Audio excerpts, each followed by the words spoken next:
생각하며 시작. 내가 너희에게 평안을 남긴다. 곧 나의 평안을 너희에게 준다. 내가 너희에게 주는 평안은 세상이 주는 것과 같지 않다. 너희는 마음에 근심하지도 말고 두려워하지도 마라. 너희는 내가 갔다가 너희에게로 올 것이다 라고 말한 내 말을 들었다. 너희가 진정 나를 사랑했다면 내가 아버지께로 가는 것을 기뻐했을 것이다. 이는 아버지가 나보다 더 크신 분이기 때문이다. 내가 지금 이 일이 일어나기 전에 너희에게 말하는 것은 이 일이 실제로 일어날 때 너희로 하여금 믿게 하기 위해서이다. 이 세상의 통치자가 오고 있으므로 더 이상 너희와 많은 말을 나눌 수가 없다. 하지만 이 세상의 통치자는 나를 마음대로 할 권세가 없다.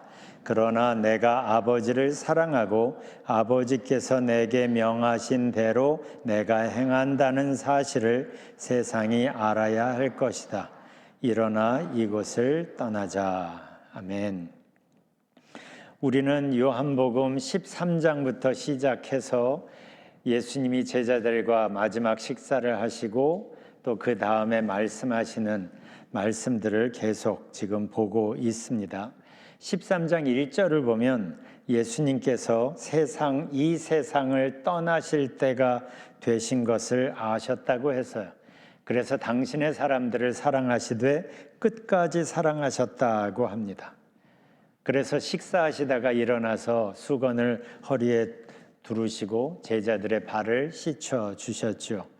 그동안 온몸으로 보여주신 낮아짐과 섬김을 다시 한번 제자들에게 강조하시면서 내가 했으니 너희도 서로의 발을 씻어줘라 이런 말씀을 하십니다. 그리고 나서 이제 곧 벌어질 일들에 대하여 넌지시 말씀을 하십니다. 그 벌어질 일들이 당황스럽겠지만 그러나 그 모든 것들이 예수님의 사역의 실패가 아니라 하나님께서 원래 갖고 계신 큰 계획이라는 것을 제자들이 알게 되기를 원하신 거죠. 그리고 그래서 그 일들이 닥칠 때 제자들이 충격을 덜 받을 수 있도록 하시려고 미리 말씀을 하세요. 그래서 제자 중 하나가 배신할 것, 예수님께서 잠시 떠나실 것, 그리고 베드로의 3차례 부인까지 말씀하십니다. 사실 좀 전까지만 해도 제자들은 예수님께서 앞으로 큰 일을 하실 줄 기대했죠. 그래서 자기네들끼리 서열 다툼을 했던 거죠.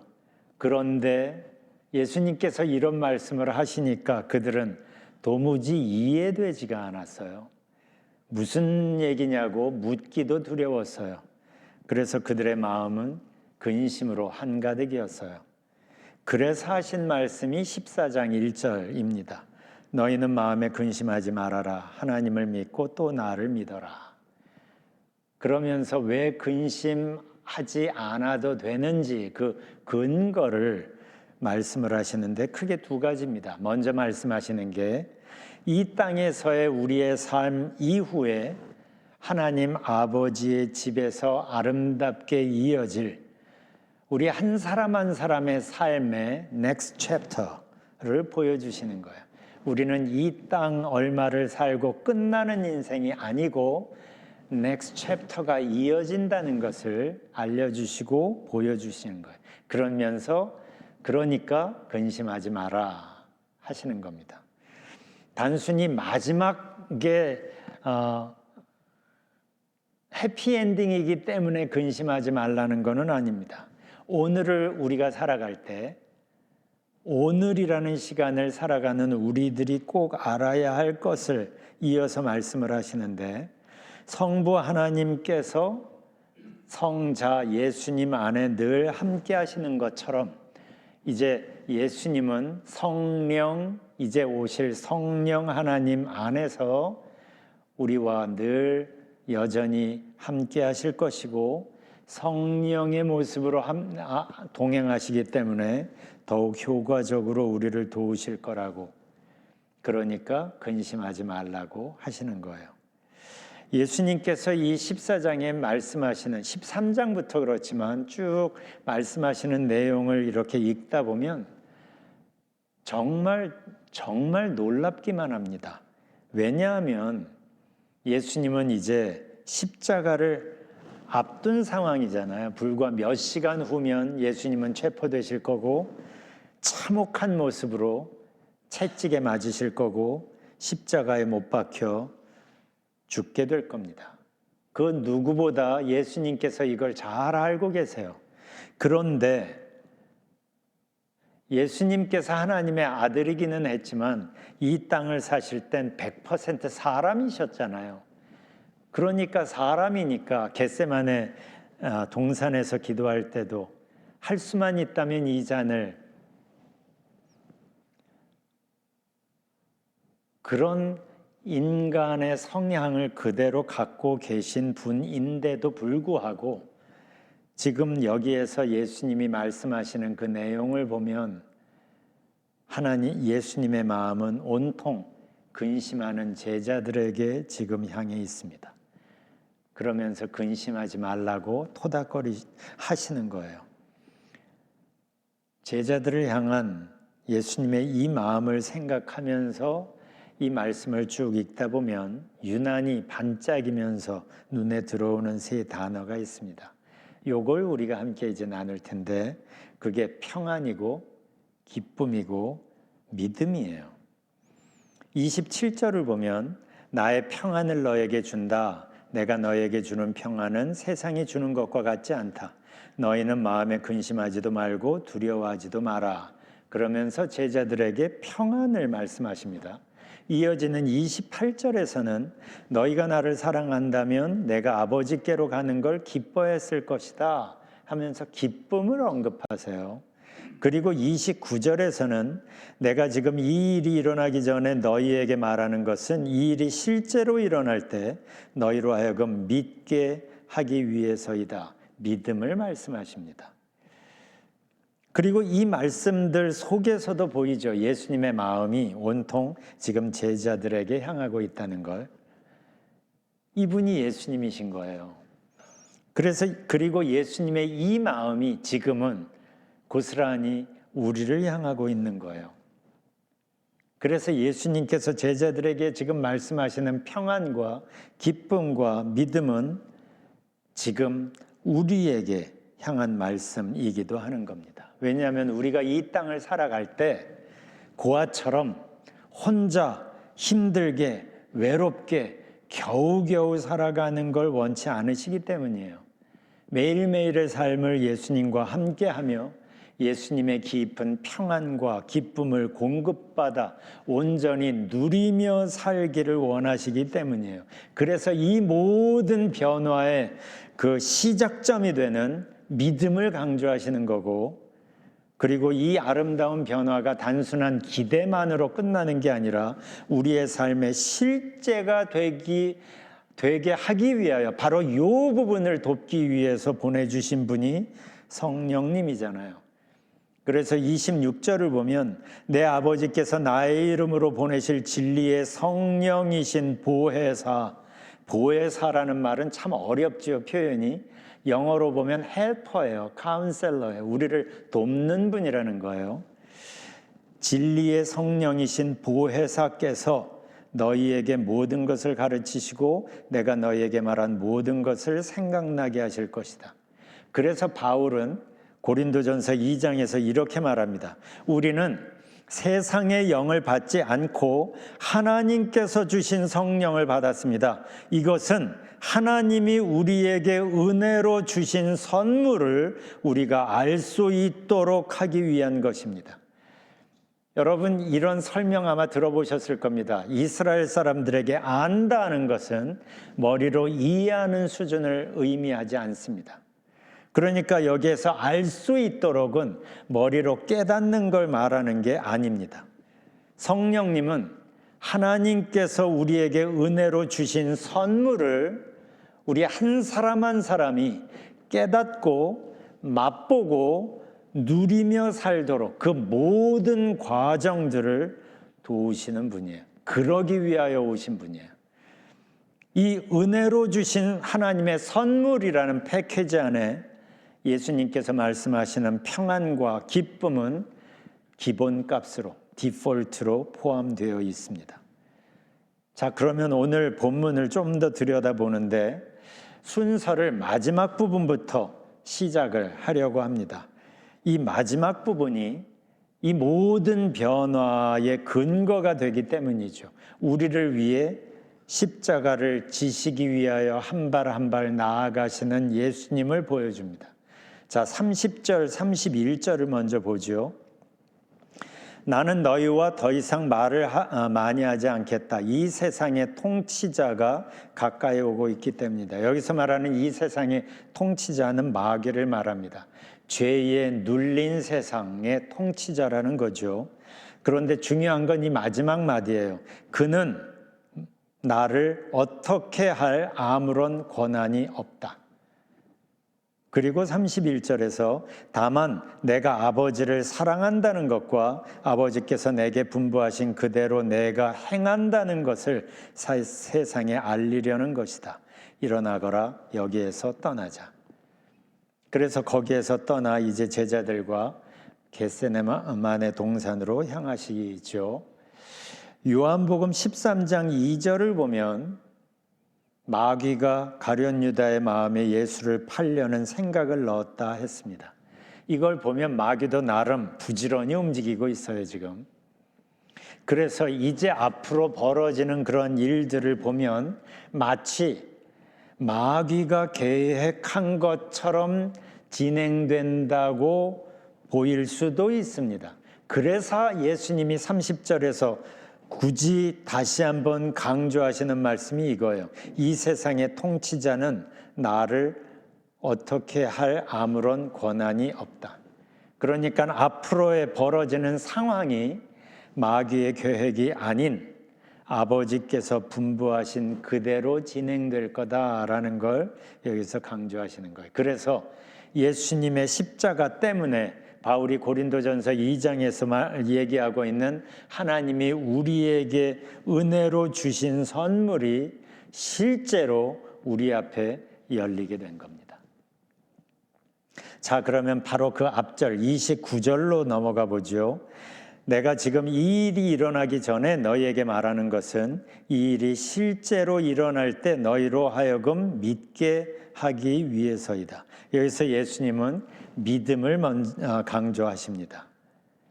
이제 몇 시간이 지나면 제자들은 예수님이 체포되시는 과정, 십자가에 달리시는 걸 보게 될 겁니다. 그렇지만 우리는 알죠. 그 십자가로 끝나는 게 아니라 십자가는 영광스러운 부활로 이어진다는 것, 그렇게 세상을 구원하기 위한 하나님의 놀라운 계획이 완성된다는 걸 우리는 압니다. 그런데 문제가 있어요. 우리의 좁은 시각은 지금 눈앞에 벌어지는 상황에 쉽게 매몰되는 경향이 있어요. 그래서 하나님의 크신 계획을, 우리를 향한 하나님의 깊은 사랑을 제대로 보지 못하고 십자가만 보고 낙심하는 경향이 있어요. 지금 내 눈앞에 벌어지는 어려운 상황만 보고 하나님의 사랑을 잊어버리는 경향이 많아요. 왜냐하면 우리의 시각이라는 게 생각보다 참 좁고 하나님께서 어떻게 이어가시는가 보자라고 기다릴 수 있는 인내심도 생각보다 참 짧기 때문이죠. 그래서 지금 눈앞에 벌어지는 십자가라는 상황, 어려움, 고난 때문에 마음이 무너져서 부활까지 기다리지 못하고 절망하고 털썩 주저앉는 경향이 우리에게는 있어요.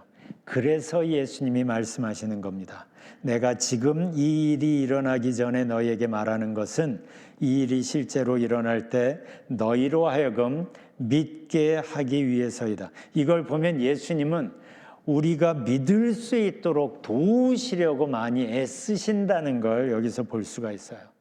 어려운 상황, 눈에 보이는 건 고난뿐일 때, 문제뿐일 때, 그때 하나님을 믿고 눈앞에 벌어지는 상황에 마음이 매몰되지 말라는 거예요.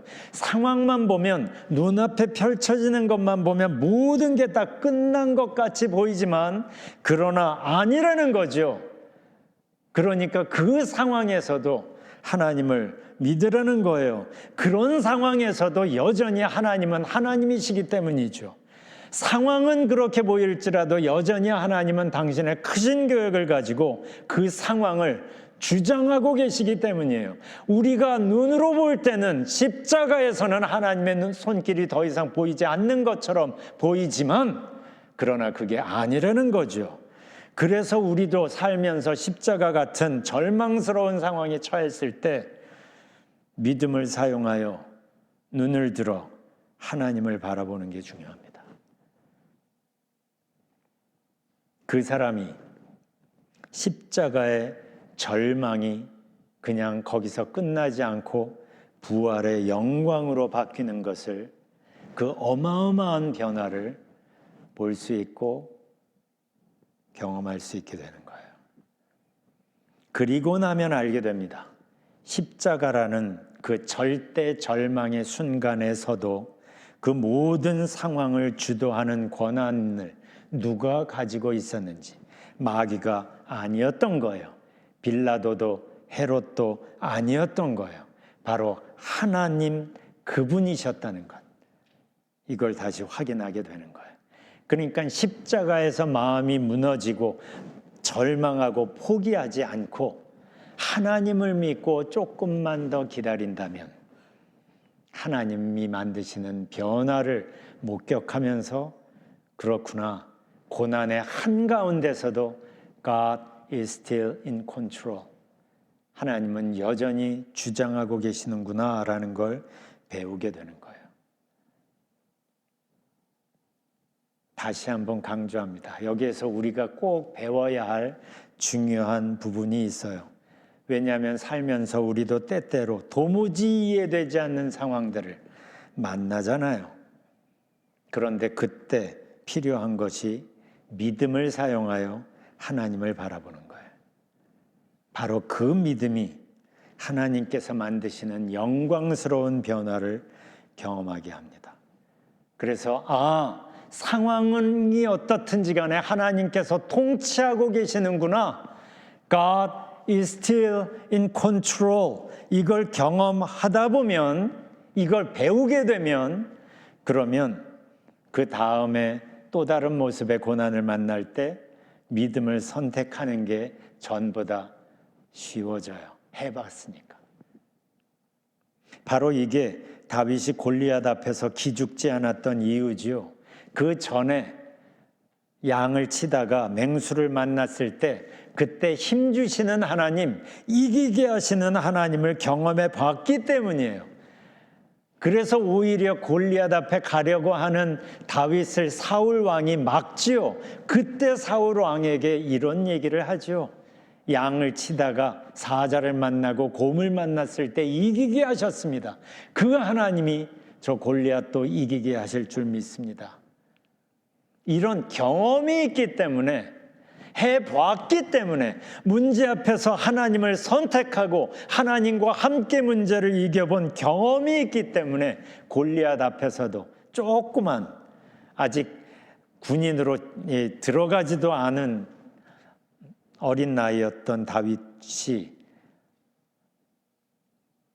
그렇게 설 수 있었던 겁니다. 그리고 우리가 아는 시편 23편에서 사망의 음침한 골짜기를 걸으면서도 두렵지 않다고 했던 겁니다. 혼자가 아니라는 걸 알았기 때문이죠. 이건 머리로 아는 걸 말하는 게 아니에요. 경험으로 하나님의 도우시는 손길을 알았던 거예요. 그래서 유명한 23편 4절 고백을 하는 거 아닙니까? 우리도 한번 저 고백을 함께 해보죠. 시작. 내가 사망의 음침한 골짜기로 다닐지라도 해를 두려워하지 않을 것은 주께서 나와 함께 하심이라. 주의 지팡이와 막대기가 나를 안위하시나이다. 그렇다면 생각해 보세요. 여러분은 살면서 고난을 만날 때 보통 내 시선은 어디를 향하고 있는가? 문제만 보면서 걱정부터 하는 사람이 있고, 문제보다 크신 하나님께 내가 믿음을 사용하여 집중하면서 그분 안에서, 그분 때문에 평안을 누리는 사람도 있습니다. 그게 제가 가끔 소개하는 찬송가 419장 아닙니까? 주날개 및 내가 편안히 쉬네, 밤 깊고 비바람 불어쳐도. 어떻게 밤 깊고 비바람 불어쳤는데 편안히 쉴 수 있어요? 아버지께서 날 지켜주시니 거기서 편안히 쉬리로다. 살다 보면 인생의 밤을 만날 때가 있잖아요.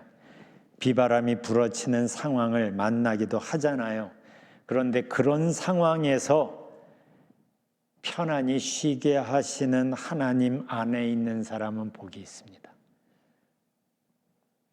그런 하나님을 알기만 아는 사람이 아니라 그 하나님의 품 안에 있는 게 뭔지를 아는 사람이 복이 있어요.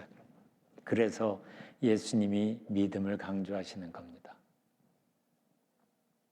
이제 28절로 넘어가 보지요.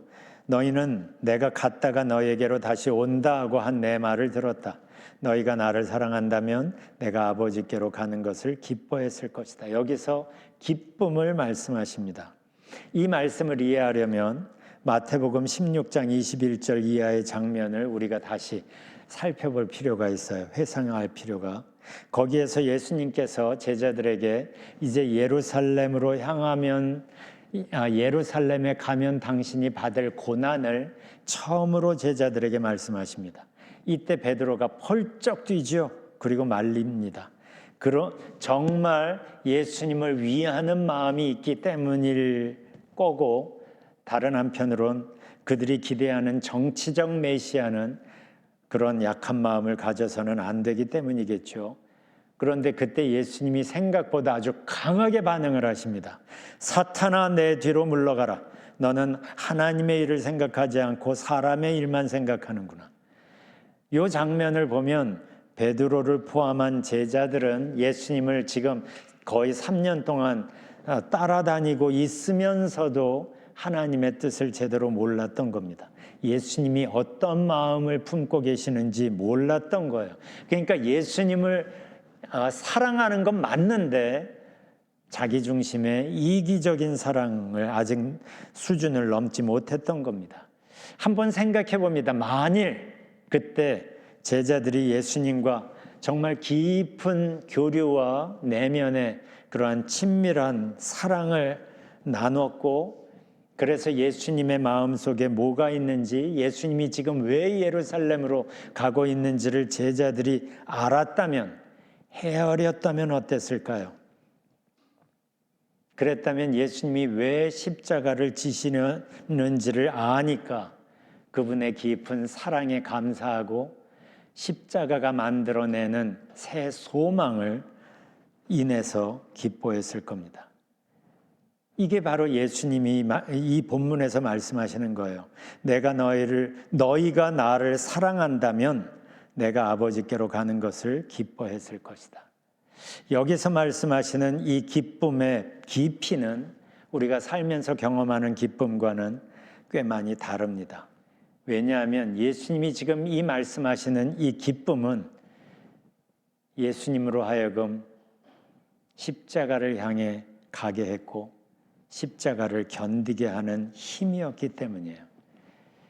하나님을 향한 사랑과 하나님을 향한 깊은 신뢰의 뿌리를 둔 기쁨, 이 땅에서 끝나는 게 아니라 영원까지 바라보게 하는 기쁨인 겁니다. 예수님이 갖고 계시는 그 기쁨을 예수님은 우리에게도 나누시기를 원해요. 그래서 내 안에 거하라 하시죠. 예수님 안에 거할 때 단순한 감정적인 기쁨을 넘어 십자가를 이기게 하는 힘인 그 기쁨을 우리가 공급받게 되고 경험하게 되는 거예요. 그리고 이 기쁨은 평안으로 이어집니다. 27절을 보죠. 나의 평안을 너에게 준다. 내가 너에게 주는 평안은 세상이 주는 것과 같지 않다. 너희는 마음에 근심하지도 말고 두려워하지도 마라. 저희가 이 평안에 대해서는 전에도 몇 번 얘기한 적이 있습니다. 이 평안은 우리가 명상하면서 마음으로 느끼는 어떤 평온함, 그런 차원이 아니라는 것. 이 평안은 하나님의 임재가 만들어내는 결과입니다. 이건 감정적인 어떤 상태를 말하는 게 아니라 하나님의 함께하심에서 생겨나는 결과를 평안이라고 말합니다. 근데 여기서 주목할 게 저 말씀을 하시는 예수님의 의도예요. 예수님의 의도. 보세요. 예수님은 우리가 근심과 두려움에 눌려서 사는 걸 원하지 않습니다. 근심과 두려움에서 자유로워지기를 원하시는 거예요. 그래서 당신의 평안을 우리에게 주신다고 하시는 거예요. 그래서 너희는 마음에 근심하지도 말고 두려워하지도 마라 하시는 겁니다. 요한복음 16장에 가면 이 말씀을 다시 하십니다. 16장 33절을 보면 내가 이것을 너에게 말한 것은 너희가 내 안에서 평안을 얻게 하려는 것이다. 너희가 내 안에서 평안을 얻게 하려는 것이다. 그래서 말하는 거야. 근데 여기서 우리가 알아야 될 게 있습니다. 오해의 여지가 있을 수 있어요. 예수님이 여기서 말씀하시는 평안은 아무 문제가 없는 평안을 말하는 게 아니에요. 모든 문제가 해결된 상태를 말하는 게 아닙니다. 왜냐하면 저 말씀의 하반절을 보면 이렇게 덧붙이십니다. 이 세상에서는 너희가 고난을 당할 것이다. 그러나 담대하여라. 내가 세상을 이기었다. 무슨 얘기죠? 중요한 건 이 말씀의 초점이에요. 예수님께서 말씀하시는 그 메시지의 초점은 고난에 맞춰져 있지 않습니다. 세상을 이기신 예수님께서 우리와 함께 하신다는 것, 그래서 우리는 그분 안에서 세상의 고난을 이기게 하는, 세상의 고난보다 더욱 강력한 평안을 누리게 될 거라는 거예요. 이게 핵심입니다. 이 평안을 바울은 빌립보서 4장에서 모든 지각에 뛰어난 하나님의 평강이라도 말하죠. 우리의 상상력을 뛰어넘는 하나님의 평안.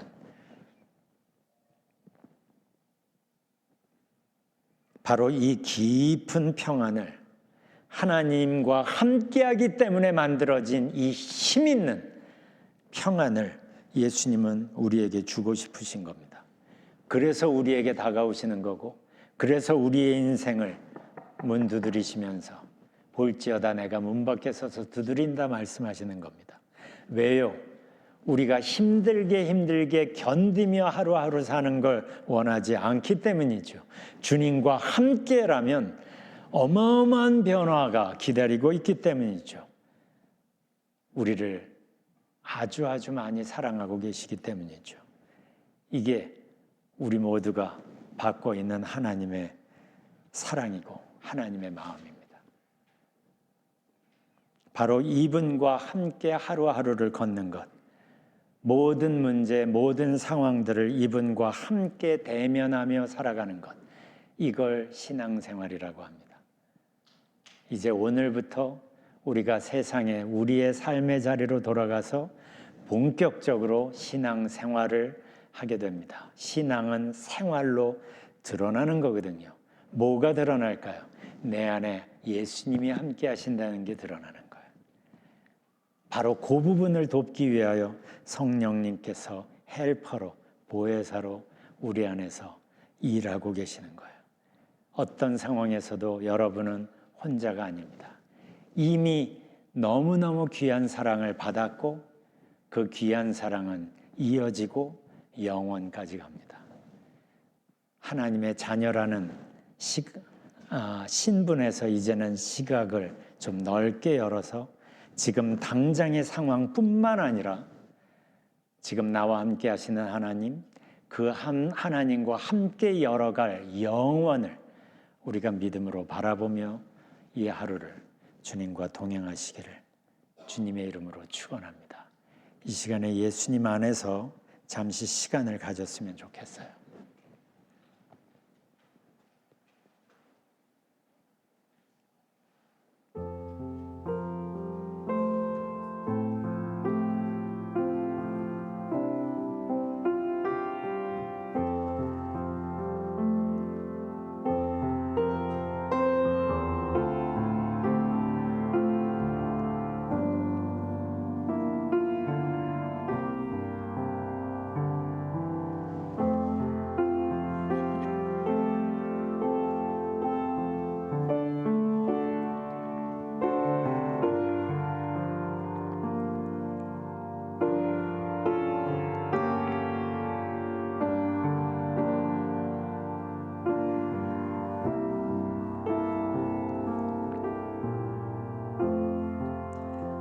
우리가 이제 하나님의 말씀을 받고 예수님과 함께 세상 속으로 들어가려고 합니다.